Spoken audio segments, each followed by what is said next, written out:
Hello friends, आज आपण जे आहे आपण एका नवीन चॅप्टरला सुरुवात करत आहोत आणि आपलं इयत्ता 7व्या वर्गातील युनिट जे आहे 4 आहे आणि त्याचं unit 4.3 chasing the sea monster या प्रकरणाला आपण सुरुवात करणार आहोत. आता बघा, रायटर म्हणजे जे आपले जे रायटर आहेत, रायटर काय आहेत? वर्ल जे आहेत, ज्युल्स वर्ल.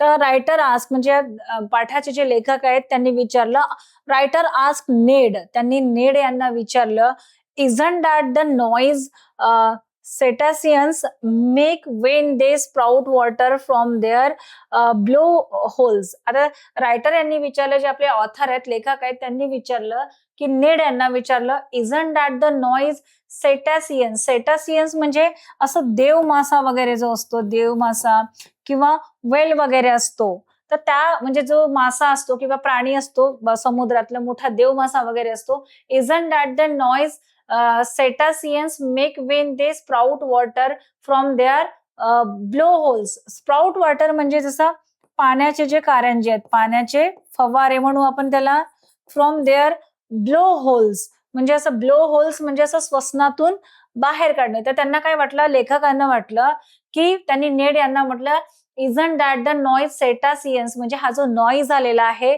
म्हणजे आपल्याला हा आवाज आलेला आहे, गोंगाट आवाज किंवा त्याला म्हणू, आपल्याला हा गोंगाट झालेला दिसतो आहे, तो कशाचा गोंगाट वाटतो आहे की सेटासियन्स म्हणजे सेटासियन्स हा क्रिएचर किंवा देवमासा, जेव्हा देवमासा किंवा whale make when they sprout water from their body holes, तर जो हा देवमासा आहे तो आपल्या बॉडी होल्स म्हणजे श्वसन नलिकेतून काय करतो, तो श्वसन नलिकेतून आपले पाण्याचे जे फव्वारे आहेत, स्प्राउट वॉटर आहे, तो जसं बाहेर फेकतो आणि त्याप्रमाणे जसा आवाज होतो, तर त्याप्रमाणेच हा जो आपण आवाज ऐकलेला आहे तो सेम त्या देवमाशांनी त्याच्या श्वसन नलिकेतून पाणी फेकल्यासारखा जसा आवाज येतो, म्हणजे कारंजासारखा आवाज येतो, तर सेम तसाच आवाज आपल्याला काय झालेला आहे, आलेला आहे.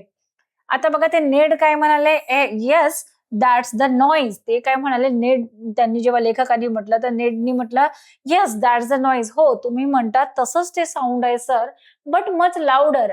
पण जो देवमासा जो फव्वारे सोडतो तो त्या श्वसन नलिकेतून, पण त्याच्यापेक्षा जो आवाज आपल्याला आलेला आहे तो काय आहे, बट मच लाऊडर. पण त्याच्यापेक्षा हा आवाज काय आहे, लाऊडर आहे, खूप मोठा प्रचंड असा आवाज आलेला आहे. There must be a whale lurking in our water, said नेडनी काय म्हटलं लेखकाला, जे आपले ऑथर आहेत त्यांना काय म्हटलं, देअर मस्ट बी अ वेल, कदाचित होऊ शकते की वेल आहे, लर्किंग अवर वॉटर्स. लर्किंग म्हणजे दबा धरून बसणे, म्हणजे दबा धरून बसणे, लपून बसणे. लर्किंग म्हणजे दबा धरून बसणे किंवा लपून बसणे, तर म्हणजे लपून बसणे. तर ते नेड म्हणाले की हो तुम्ही म्हणताय की तसा सेटासियन्स सारखा आवाज येतो, म्हणजे देवमाशासारखा आवाज येतो, तो जेव्हा श्वसन नलिकेतून पाणी सोडतो तसा आवाज येतो. पण येस म्हणजे तुम्ही म्हणता ते बरोबर आहे, दॅट्स द नॉईज, तशाच प्रकारचा हा आवाज आहे, बट मच लाऊडर, पण त्याच्यापेक्षा काय आहे, हा मोठा आवाज आहे. There must be a whale lurking in our waters, म्हणजे आम्हाला असं, म्हणजे मला असं वाटतं आहे की हे जो वेल मासा आहे हा खूप मोठा प्रचंड आहे, तो गिळून टाकतो मोठमोठ्या जहाजांना वगैरे. तो वेल लर्किंग इन अवर वॉटर्स म्हणजे आपला जी बोट आहे किंवा शिप ज्या पाण्यातून जात आहे, त्या पाण्यामध्ये हा जो वेल मासा आहे तो लर्किंग म्हणजे दबा धरून बसलेला आहे, सेड नेड म्हणजे नेडनी सांगितलं की तुम्ही बरोबर बोलताय, या पाण्यामध्ये काय आहे, देव मासा लपून बसलेला आहे. आता बघूया पुढे, at 2 o'clock in the morning the core of light the core of light reappeared 5 miles away from the Abraham Lincoln at 2 o'clock. मग रात्रीच्या 2 वाजताच्या सुमारास, रात्रीचे 2 वाजले, हे जो संपूर्ण थ्रिलर किंवा थरार ऐकतो आहे ह्या शिपचा आणि त्या प्राण्याचा, हा रात्रीचं म्हणजे रात्रीची सिच्युएशन आहे बरं, मिड नाईटची, आणि हा थ्रिलर आपल्याला ऍडव्हेंचर आणि असं भीतीदायक, म्हणजे त्यांना किती भीती वाढली असेल हे बघून. तर बघा, ऍट 2 o'clock म्हणजे रात्रीच्या 2 वाजता, इन द मॉर्निंग. आता 12च्या नंतर काय होतं, दुसरा दिवस उजाडतो आपण रात्रीच्या 12च्या नंतर. तर बघा, रात्रीचे म्हणजे 2 वाजले होते, इन द मॉर्निंग म्हणजे पहाटेचे जे 2 वाजले आहेत. The core of light reappeared, the core of light म्हणजे काय दिसलं त्यांना, कोर ऑफ लाईट म्हणजे कोर म्हणजे एकदम आतमधलं, तर त्यांना असं लाईट दिसलं, कोर ऑफ लाईट म्हणजे एकदम आतमधून त्यांना एक लाईट दिसलं, रिअपिअर्ड 5 miles away from the Abraham Lincoln. म्हणजे हे जे फ्रिगेट आहे, म्हणजे हे जहाज आहे, या जहाजाचं नाव काय आहे? अब्राहम लिंकन आहे. आणि या जहाजापासून त्यांना 5 माइल्स अवे म्हणजे 5 मैल दूर त्यांना काय दिसलं की द कोर ऑफ लाईट रिअपिअर्ड. त्यांना हे हे बघा, हे जहाज हे दिसते, हे हे किती दूर आहे? 5 मैल दूर आहे. 5 माइल्स म्हणजे एवढा दूर आहे आणि त्यांना त्या जहाजातून 5 मैल अंतरावर एक कोर ऑफ लाईट म्हणजे एकदम अंधारातून, कोर डीप याच्यातून त्यांना एक लाईट दिसला आहे. आणि जे लाईट आहे त्याला रिअपिअर्ड म्हणजे पुन्हा त्यांना काय दिसला, रात्री रात्री 2 वाजता त्यांना एक लाईट दिसला. आणि ते त्याचं त्यांच्या हे आपल्याला दिसते लाईट, आणि ते त्यांच्या जहाजापासून 5 मैल अवे म्हणजे 5 किलोमीटर्स म्हणजे असं दूर होतं. Everyone on the boat stayed awake while whaling gear was set up along the railings. आता त्यांना काय वाटलं की म्हणजे खरंच की मासा काय आहे, त्यांना लाईट वगैरे दिसलं तर त्यांना वाटलं की एक बलाढ्य असं क्रिएचर आहे, एक प्राणी आहे ना, तो कदाचित त्यांना वेल मासा असावा असं त्यांना वाटलं. तर एव्हरीवन ऑन बोर्ड स्टेड म्हणजे आता हे बघा, एव्हरीवन ह्या जहाजावर जे अब्राहम लिंकन नावाचं जे हे फ्रिगेट आहे, युद्ध नौका आहे, तर त्याच्यावरचं म्हणजे त्याच्यावर जे काही कॅबिन क्रू आहे, एव्हरीवन जे काही सगळे लोक तिथे कामं करतात, on board stayed awake while whaling gear was set up along the railing. मग आता त्यांना आदेश दिला गेला की ज्या बोर्ड कॅबिन क्रू जे मेंबर्स आहेत त्यांनी काय stayed awake while whaling gear, त्यांना काय सांगितलं आहे की जे वेलिंग गेअर आहेत, वेलिंग गेअर म्हणजे वेल मासा पकडण्यासाठी जे काही साहित्य आहेत. आता बघा, ही युद्ध नौका नेहमी समुद्रातून प्रवास करते, त्याच्यामुळे त्यांच्यावर कुठले हल्ले झाले, कुठल्या मोठ्या क्रिएचरनी किंवा मोठ्या मास्यांनी किंवा समुद्रडाग कोणी त्यांच्यावर जर हल्ला केला तर त्यांच्याजवळ तसे काय असतात, वेपन्स म्हणजे त्यांच्याजवळ तसे हतियार असतात. आणि प्राण्यांना पकडण्याचे, त्यांच्याशी लढण्याचे, तर हे सगळं काही त्यांच्याकडे जे वेपन्स आहेत, अवजार आहेत, ते त्यांच्याकडे कॅबिन क्रू मेंबरकडे सगळं अवेलेबल असते. तर everyone on board stayed awake म्हणजे सगळे ते जागे झाले, असे स्तब्ध राहिले. म्हणजे while whaling gear was set up along the railings. आता बघा, याच्या ज्या रेलिंग्स दिसतात, ज्या रेलिंग्स असतात ना, अशा तबकड्या कठड्या असतात, ह्या रेलिंग दिसतात, हे साईडला अशा रेलिंग्स लावलेल्या असतात.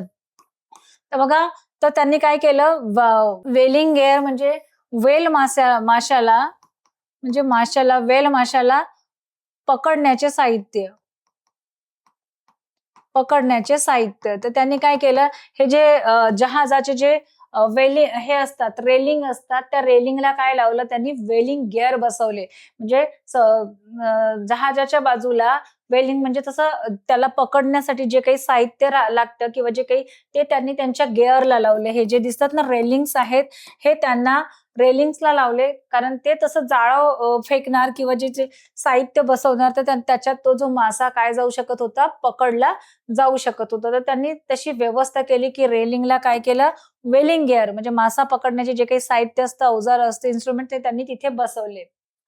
बघा मग काय आहे, blunderbusses were loaded and harpoons harpoons launched and long duck guns were wound to kill any dreadful animal. तर बघा, आता त्यांनी ठरवलंच होतं की जो काही अॅनिमल आहे किंवा जो काही क्रिएचर आहे, जो काही प्राणी आहे, तर त्याला काय करायचं, आपण पकडायचंच. आणि वेळ आली तर त्यांच्याकडे जे काही साहित्य आहे, जे काही तोफ आहे, तोफ गोळे आहेत किंवा बंदूक आहेत, त्याच्याने काय करायचं, त्याला मारून टाकायचं. बघा, blunderbusses were loaded and harpoons launched and long duck guns were wound to kill away dreadful animals. तर यांनी ठरवलं की त्यांनी त्यांच्या जे जहाजाला, शिपला, जे अब्राहम लिंकन जो फ्रिगेट होतं, लढाऊ जहाज होतं, त्यांनी काय बसवलं, ते वेलिंग गिअर बसवले. म्हणजे माशाला किंवा कुठल्या क्रिएचरला पकडण्यासाठी जे काही साहित्य असतात, ते त्यांनी जहाजाच्या रेलिंगला, कठड्याला बसवले. आणि मग त्यांनी काय केलं, बाउंडर बसेस वर लोडेड. आता ते लढाऊ जहाज होतं, म्हणजे त्यांच्याकडे सगळे वेपन्स म्हणजे सगळे हतियार होते. आता ब्लाउंडर बसेस म्हणजे काय, एक लांब लांब टोकाची काय असते, ब्लाउंडर बशेस एक बंदूक असते. तर त्यांच्याकडे अशी, तुम्ही पाहिलं असेल इंग्रजांच्या जेव्हा आपण युद्ध वगैरे पाहतो, तर त्यांच्याकडे अशा लांब तोंडाच्या बंदुकी असतात. तर ब्लंडर बशेस म्हणजे काय, लांब तोंडाची जी बंदूक आहे, वेअर लोडेड. त्याच्यात त्यांनी काय केलं, वेअर लोडेड, संपूर्ण जे काही गोळ्या लागतात किंवा जे काही स्फोटक पदार्थ लागतात, ते त्यांनी बंदुकीमध्ये सगळं लोड करून ठेवलं. And हार्पून्स launched. हार्पून्स म्हणजे काय, जे भाले असतात, हार्पून्स म्हणजे भाले असतात. हार्पून्स हार्पून्स लॉन्च्ड, हे बघा त्यांच्या हातात भाले वगैरे दिसतात. हार्पून्स लॉन्च्ड, आणि त्यांनी जे हार्पून्स आहेत त्याचे जे भाले आहेत ते बाहेर काढले. अँड लॉंग डग गन्स, आणि हा लॉंग डग गन्स म्हणजे हाही एक बंदुकीचा प्रकार आहे. लॉंग डग गन्स सुद्धा त्यांनी काय केली, लोड करून ठेवली. Were wound to kill dreadful animal, आणि त्यांनी त्याची सगळी अशी तयारी करून ठेवली. वाउंड म्हणजे जे जखमी करणे.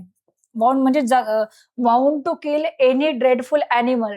ड्रेडफुल म्हणजे जो असा भयानक ॲनिमल आहे. ड्रेडफुल म्हणजे भयानक प्राणी, म्हणजे जो भयानक प्राणी आहे, क्रिएचर आहे, त्याला मारण्यासाठी, त्याला जखमी करण्यासाठी त्यांनी काय केलं, बाउंड बंडर ब्लसेस वेअर लोडेड, म्हणजे ही जी बंदूक आहे लांब तोंडाची तिला लोड करून ठेवल्या, सगळ्या गोळ्या किंवा स्फोटक तयार करून ठेवले. हार्पून्स लॉन्च, त्यांनी त्यांचे भाले बाहेर काढले. अँड लॉंग डग गन्स, आणि त्यांनी त्यांची जे लॉंग डग गन्स आहे म्हणजे बंदूक ती बाहेर काढली. Were wound to kill away dreadful animal, म्हणजे जो काही भयानक ॲनिमल आहे त्याला त्यांनी काय केलं, जखमी करण्यासाठी त्यांच्याकडे जे सगळे वेपन्स होते, जे सगळे हथियार होते ते त्यांनी त्याला जखमी करण्यासाठी काय केले, बाहेर काढून ठेवले. At daybreak the animals electric glow disappeared and 7 in the morning mist was spread all around. बघा काय झालं, यांनी सगळी तशी तयारी करून ठेवली त्याच्याशी लढायसाठी. ॲट द डे म्हणजे दिवस उजाडायला लागला तेव्हा break the animals electric glow disappeared, आणि जो त्याचा इलेक्ट्रिक ग्लो होता, त्या ॲनिमलचं जे असं लाईट चमकायचं, उजेड व्हायचा, इलेक्ट्रिक ग्लो डिसअपियर्ड म्हणजे पहाट जेव्हा झाली, सकाळ जेव्हा झाली, तर काय झालं, त्याचं जे ॲनिमलचं इलेक्ट्रिक ग्लो म्हणजे ते चमकणारं असं काजव्यासारखं जे चमकायचं ते डिसअपियर्ड झालं, म्हणजे ते त्याची जी चमक आहे ती नाहीशी झाली. And at 7 in the morning, आणि सकाळी 7 वाजता, हे त्यांचं थरार रात्रीच्या 12 वाजतापासून चालू झाला. आणि बघा सकाळी 7 वाजता काय झालं, mist was spread all around. Mist म्हणजे धुके. सकाळी काय जाणवले त्यांना की mist was spread all around. तर तुम्ही बघाल सकाळी सकाळी जेव्हा समुद्रात ज्या काठी वगैरे जाल तर तुम्हाला सगळीकडे असे धुके दिसतात वगैरे. बरं, तर जेव्हा सकाळ झाली तर जे ॲनिमल जे क्रिएचर होतं ज्याच्याशी त्यांना लढायचं होतं ते डिसअपियर्ड झालं, नाहीसं झालं. आणि सकाळी 7 वाजता काय झालं, सकाळी 7 वाजता mist was spread all around, आणि त्यांच्या संपूर्ण आजूबाजूला काय धुके होती. आणि त्या धुक्यांमुळे त्यांना समोरचं दिसणं किंवा आजूबाजूचं दिसणं काय झालं, थोडंसं अशक्य झालं. बघा, that made visibility even bleak and 8 in the morning. आणि बघा काय झालं, that made visibility in even bleak at 8 in the morning. आणि काय झालं, 7 वाजता त्यांना सगळीकडे मिस्ट दिसलं, आणि नंतर 8 वाजता त्यांना विजिबिलिटी, दॅट मेड विजिबिलिटी, मग त्यांना दिसायला किती वाजता सुरुवात झाली, आजूबाजूचा जो धुक्याने झाकलेला जो प्रदेश होता ते त्यांना 8 वाजता स्पष्ट क्लिअर दिसायला लागलं. अँड 8 in the morning म्हणजे 8 वाजता त्यांना जी आजूबाजूची जी परिस्थिती होती ते धुक्यामुळे जे काही त्यांना दिसत नव्हतं तर त्याची विजिबिलिटी म्हणजे जी दृश्य आहे त्यांना 8 वाजता संपूर्ण क्लिअर असं दिसायला लागलं. बघा, the mist rolled away making the horizon look clear and the wider.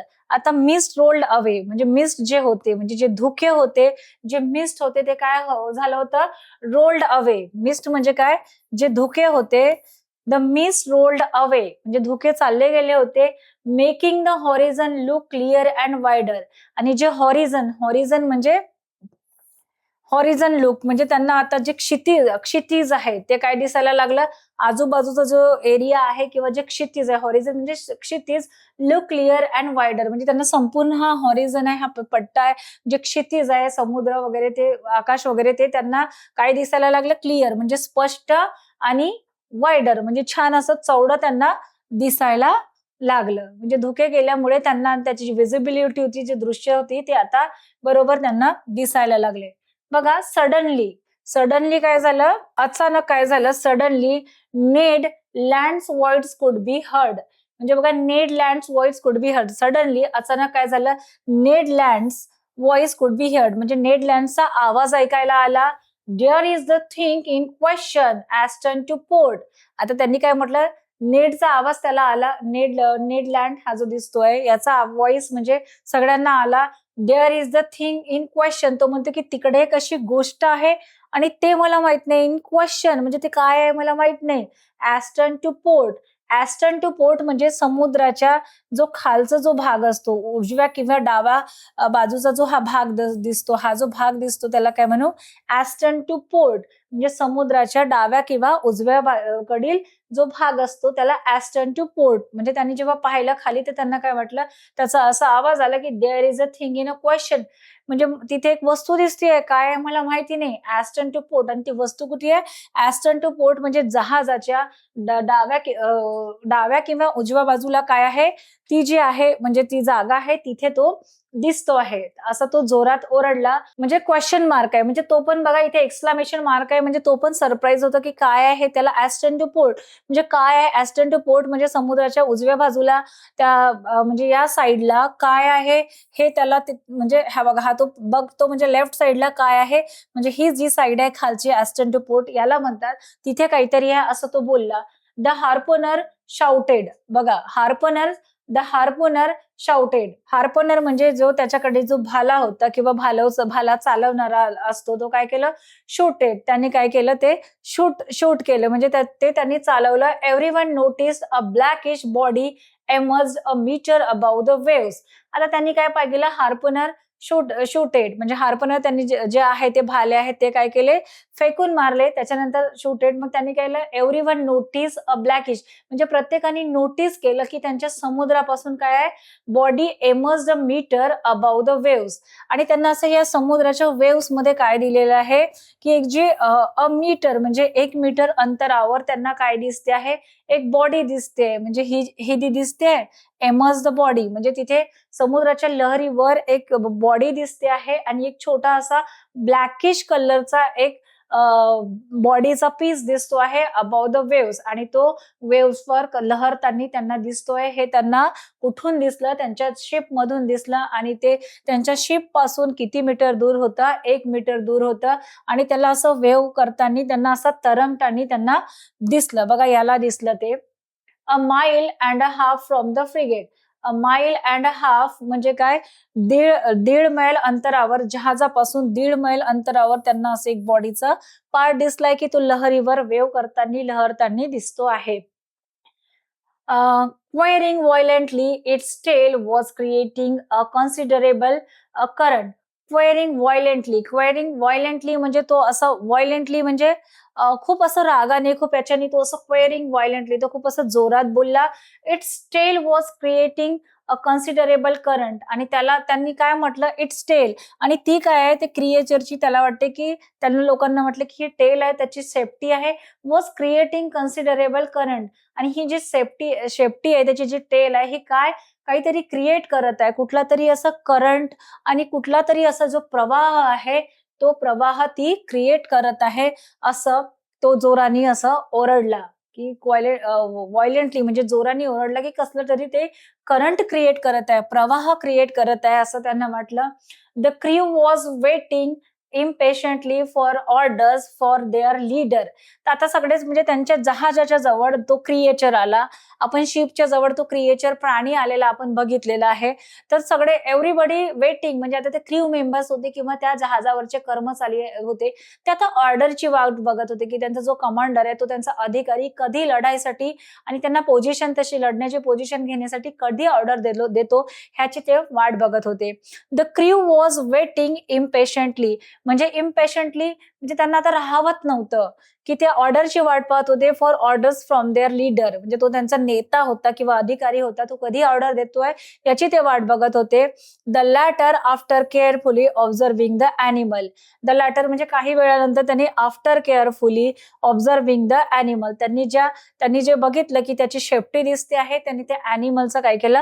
Observation केलं, काळजीपूर्वक ऑब्झर्वेशन केलं आणि आता ते सगळे क्रू मेंबर्स कमांडरच्या किंवा त्यांच्या ज्या नेत्याची ऑर्डरची वाट बघत होते की आता आपण कधी लढतोय ते. Order the engineering to sail full steam towards the animal. बघा तर जो या कॅबिन क्रू मधला किंवा या शिप मधला जो अधिकारी होता म्हणजे इंजिनियर होता, अभियंता होता, ऑर्डर द इंजिनियर, त्याला ऑर्डर देण्यात आला इंजिनियरला to sail full steam towards the animal. त्याला असं म्हटलं की जे सेल आहे किंवा जे जहाज आहे ते काय कर, फुल स्टीम टुवर्ड्स द ॲनिमल, त्या ॲनिमलच्या दिशेने तू फुल स्पीडनी हा जो जहाज आहे तो तिकडे घेऊन जा. The hour of a battle had sounded. आता त्यांनी काय म्हटलं, the hour of a battle had sounded. आता आपल्याला काय झालेली आहे, युद्ध करण्याची वेळ आलेली आहे. The hour of battle had sounded म्हणजे आता आपल्याला युद्ध करायची आहे, युद्ध करण्याची वेळ आलेली आहे. म्हणून त्यांनी त्या इंजिनियरला ऑर्डर दिला की हा जो सेल आहे, हा जहाज फुल स्पीडनी तू काय कर, त्या प्राण्याच्या किंवा त्या क्रिएचरच्या दिशेने घेऊन जा, कारण आता युद्धाची वेळ आलेली आहे आणि आपल्याला बघा हे सगळे लढण्यासाठी आपल्याला तयार दिसत आहेत. अ फ्यू मिनिट्स लेटर म्हणजे काही मिनिटांनंतर the Abraham Lincoln headed straight for. आता काही वेळानंतर अब्राहम लिंकन हे जे जहाज आहे हेडेड स्ट्रेट फॉर म्हणजे त्या दिशेने तो सरळ लढण्यासाठी, त्या क्रिएचरच्या दिशेने सरळ फुल स्पीडनी म्हणजे पूर्ण वेगाने तो त्या दिशेने काय करायला लागला, जायला लागला. बघा त्या दिशेने जहाज प्राण्याच्या दिशेने जायला लागला म्हणजे हा क्रिएचर आहे आणि फुल स्पीडनी त्यांचा जहाज त्या दिशेने जायला लागला. The animal which caught up some speed and kept it distance. The animal which caught up some speed म्हणजे ॲनिमल म्हणजे हा जो क्रिएचर दिसतो आहे तर याने पण काय केली, कॉट अप सम स्पीड म्हणजे त्याला वाटलं की हे स्पीडने येत आहे, त्या ॲनिमलने मी त्याची जी स्पीड आहे, ती गती आहे ती पकडली अँड केप्ट इट्स डिस्टन्स. आणि हा जो क्रिएचर आहे हा पण स्पीड वाढवून जाऊ लागला आणि तो जहाजात आणि स्वतःमध्ये थोडंफार डिस्टन्स ठेवू लागला. बघा डिस्टन्स दिसतो आहे आणि जहाज त्या दिशेने चाललेला आहे. For 3/4 hours. 3/4 hours म्हणजे पाऊण तासानंतर, 45 मिनिटानंतर. द फॉर क्वार्टर आवर्स म्हणजे 45 मिनिटानंतर किंवा पाऊण तासानंतर द चेस ड्रॅग्ड ऑन म्हणजे हा पाठलाग चालू होता. बघा हा जहाजाचा या प्राण्यांच्या मागे, या ॲनिमलच्या मागे, क्रिएचरच्या मागे यांचं चेस चालू होतं. चेस म्हणजे पाठलाग चालू होता. बट द फ्रिगेट कुड not catch up with the speed of the animal. पण हा जो फ्रिगेट होता, ही त्यांची जी युद्ध नौका होती, कुड not catch up with the speed. पण हा जो क्रिएचर ज्या स्पीडनी पुढे पुढे जात होता, ती जी स्पीड आहे, ती गती आहे, हा जो फ्रिगेट आहे म्हणजे हा युद्ध नौका आहे, ती स्पीड पकडू शकत नव्हती किंवा तेवढं स्पीड या जहाजामध्ये नव्हता ऑफ द ॲनिमल. म्हणजे या ॲनिमलला किंवा या क्रिएचरला जेवढं स्पीड होती तेवढी या जहाजाला स्पीड नव्हती, म्हणजे तेवढ्या स्पीडनी हा जात नव्हता. तर बघा आपल्याला दोघांमध्ये डिस्टन्स दिसतंय आणि हे जे जहाज आहे ते त्या दिशेने जाताना दिसतोय आपल्याला. द रायटर सेज, रायटर म्हणजे या पाठाचे जे लेखक आहेत ते म्हणतात, the writer says the chase was thrilling experience. यांचा जो पाठलाग करणं हा काय होता, एक थ्रिलिंग म्हणजे असं भयानक असा एक्सपिरियन्स होता, थ्रिलिंग अनुभव होता, असं भयानक आणि खूप साहसी जसा अनुभव होता. While Ned Land stood at his post with harpoons in hand. आणि त्याच वेळेस काय बघितलं, रायटरनी बघितलं की हा जो त्याचा चेस करणं, त्या ॲनिमलच्या मागे पाठलाग करणं, हा त्यांच्यासाठी एक थ्रिलिंग म्हणजे असं भयानक, असं भीतीदायक असं एक्सपिरियन्स होता त्यांना. असं अंगावर शहारे आणणारा एक्सपिरियन्स होता. थ्रिल असणे म्हणजे अंगावर शहारे आणणारा एक्सपिरियन्स होता. वाईल नेड लँड स्टूड, त्याच वेळेस त्यांनी काय पाहिलं, जे नेडलँड होते, stood at his post with harpoons in hand. तर त्याच वेळेस जो नेडलँड होते त्यांनी काय केलं होतं, आपल्या हातामध्ये जे हार्पून्स आहे, हार्पून्स म्हणजे जो भाला आहे, त्यांनी त्याच वेळेस आपल्या हातात काय, त्यांच्या हातात त्यांना भाला दिसला, म्हणजे ते लढाईसाठी काय होते, तयार होते. तर दिसते आहे हे सगळे कॅबिन क्रू म्हणजे आणि त्यांचा जो जहाज आहे त्याच दिशेने चाललेला आहे आणि सगळ्यांसाठी हा थ्रिलिंग एक्सपिरियन्स होता आणि ज्यांच्याजवळ जे जे साधनं होते ते वेपन्स घेऊन ते रेडी होते. सेव्हरल टाइम्स म्हणजे बरेचदा. Several times the animal let them approach but as the harpooner. Several time म्हणजे बरेचदा काय झालं, the animal let them approach but as the harpooner म्हणजे ॲनिमल लेट देम अप्रोच म्हणजे जो ॲनिमल होता, जो काही क्रिएचर होता, तो अप्रोच करत होता. म्हणजे असं अप्रोच म्हणजे म्हणजे असं एक दुसऱ्याकडे असं म्हणजे त्यांना अप्रोच म्हणजे त्यांना चेस करण्यासाठी तो अप्रोच करत होता. बट ॲज द हार्पनर म्हणजे त्याच्या बट ॲज द हार्पुनर म्हणजे जो भाला फेकणारा जो होता, हार्पनर होता, was about to strike the cetacean would steal off swiftly. जो हार्पनर होता त्याने काय केलं, त्याच्याकडे हार्पनर म्हणजे भाला चालवणारा होता, त्याने अप्रोच केलं, त्याच्याकडे काय केलं, वॉज अबाउट टू स्ट्राईक. त्याला जो हार्पनर आहे स्ट्राईक म्हणजे असं फेकून मारलं, स्ट्राईक केलं. द सेटासियन म्हणजे जो प्राणी असतो, सेटासियन म्हणजे इथे जो देव मासा, सेटासियन म्हणजे देव मासा किंवा मोठा प्राणी. म्हणजे हा जो सेटासियन दिसतो, हा क्रिएचर असतो, would steal off swiftly. Would steal off swiftly म्हणजे त्याला लागून तो जो भाला काय झालं, वुड स्टील ऑफ स्विफ्टली म्हणजे त्याला लागून तो कुठेतरी दूर जाऊन उडाला.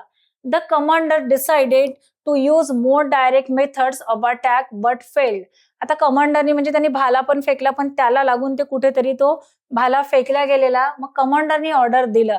कमांडर डिसाइड म्हणजे कमांडरनी ठरवलं, तिथला जो अधिकारी होता त्यांनी ठरवलं to use more direct method. म्हणजे आता आपल्याला त्या क्रिएचरशी लढायचं आहे, तर डायरेक्ट आमोरासमोर लढावं लागेल, म्हणजे डायरेक्ट त्याच्यावर हल्ला करावा लागेल ऑफ अटॅक बट फेल्ड. म्हणजे कमांडरनी डायरेक्ट अटॅक केला, गोळ्या झाडल्या किंवा बाकीचं त्यांनी वेपन्स वगैरे मारून फेकले, पण ते काय फेल झाले, म्हणजे ते सक्सेसफुली झाले नाही. बघा हे काय झालेलं आहे, हे त्यांनी हे आपल्याला काय दिसतंय की त्याच्या जे जहाजाच्या खाली हे जे रेलिंग्स दिसत आहेत आपल्याला, या रेलिंग्स मध्ये काय दिसतात, हे भाले फेकले, हे भाले लावलेले, हार्पनर लावलेले दिसतायत. तर या डायरेक्ट त्यांनी अशा आपल्या इन्स्ट्रुमेंट, त्यांच्याकडे वेपन्स होते, हत्यार, त्याच्यानी त्यांनी अटॅक केलं.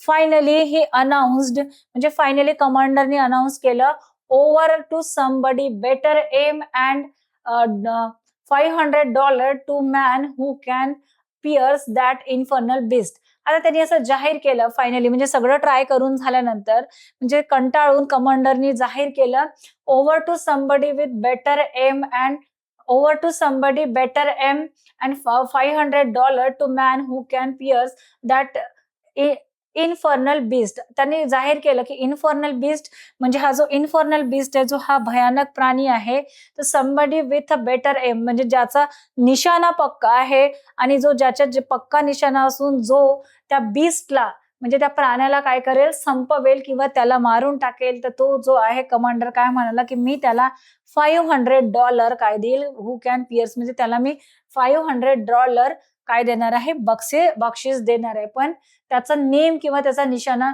पक्का असावा, आणि त्या क्रिएचरला जे आहे ते त्यांनी म्हणजे मारलं किंवा त्याचा निशाणा पक्का असला तर तो काय करेल, त्याला $500 देईल.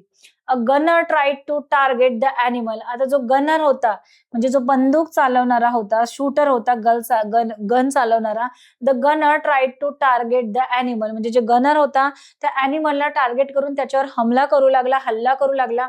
But the cannon bounced off his rounded surface and vanished into the C.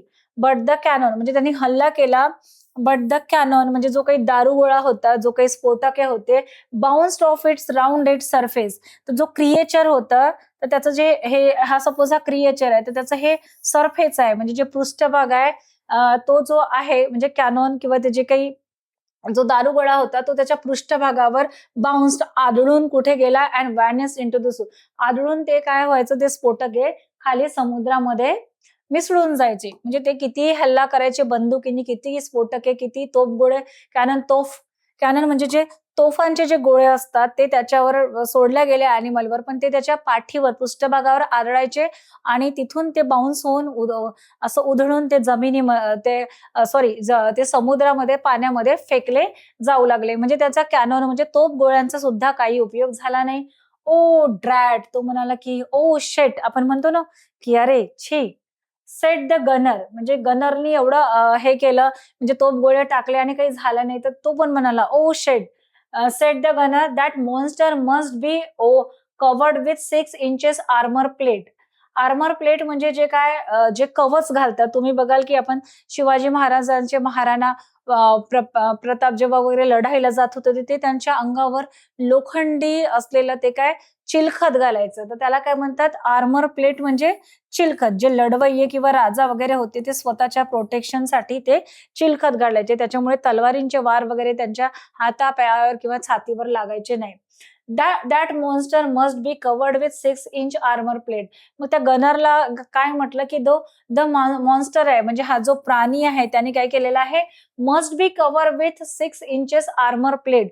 त्यांनी 6 इंचेस असं जाडं आर्मर प्लेट म्हणजे काय चिलखत घातलेलं असावं असं कोणाला वाटलं, त्या गनरला वाटलं, जो तोफ चालवणारा होता असं त्याला वाटलं.